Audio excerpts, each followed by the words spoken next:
This is Victor Antonio with Value-Centric Selling. Just want to share a personal story with you, something that happened many years ago that really changed my perspective on value and price discounting. So many years ago, I became vice president, regional vice president of a large territory. Now, it was within a $3 billion company, so there were high expectations of what I needed to do. The sales at the time for the territory was about $14 million. I was expected to grow that region and revenue. And I remember I went to see my boss, the big guy, right? And we were having these one-on-one discussions, and he had one of those beautiful offices, with a big mahogany table, very intimidating, and we're having wonderful discussions about how to grow the region. And then he asked me the key questions. What can I do to support you to help you grow the region now that you're in this position?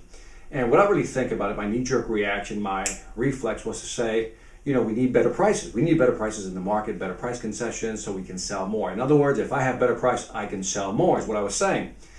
And then he just went quiet.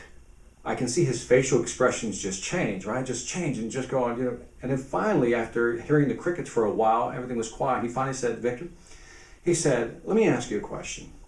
If all I need to do is lower price to sell in that region, because that's all we're selling on is price, why do I need you? Why don't I just fire you and then lower the price and send the customer a brochure?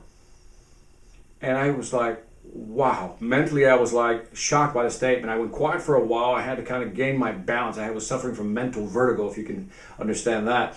It was one of those things where I didn't know what to say. And finally, he says, do you still want to talk about price concessions? I go, no, let's move on to another topic. I don't want to talk about price concessions anymore.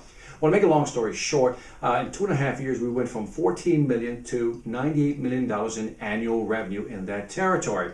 Now, a lot of it had to do with just the new mindset that we adopted. We were selling our product at 30, 40, and sometimes 50% more than our competitors.